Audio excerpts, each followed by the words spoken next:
WNBA star Brittney Griner convicted today on drug charges in Russia. A judge sentencing her to 9 years in a penal colony.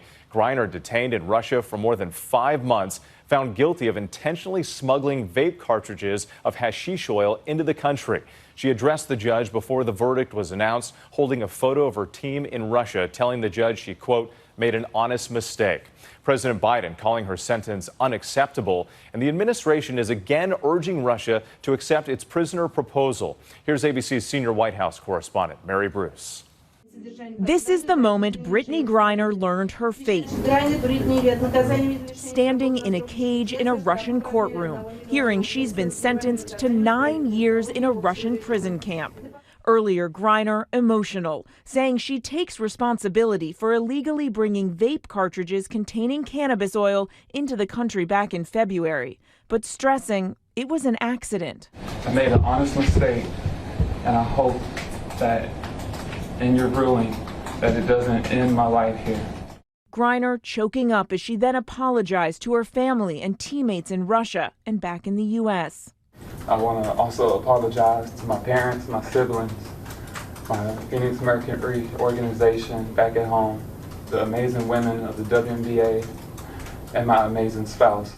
During the trial, her lawyers argued there was no criminal intent, but the judge rejected that, finding Griner guilty of drug smuggling. Moments after her sentencing back in Washington, President Biden called for the WNBA star's release, saying in a statement that her sentence is one more reminder of what the world already knew: Russia is wrongfully detaining Brittney.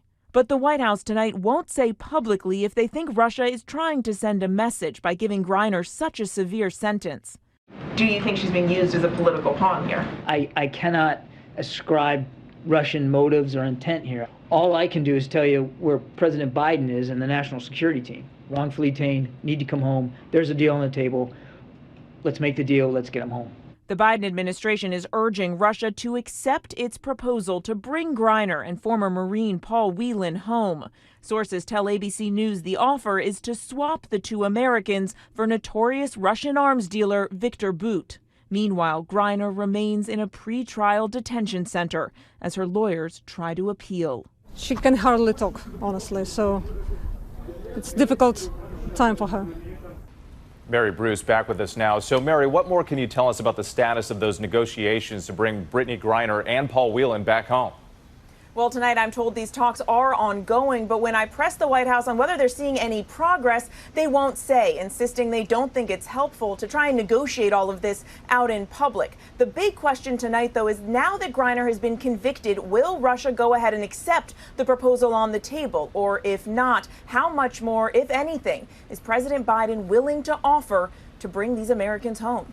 Those are the key questions. All right, Mary, thank you.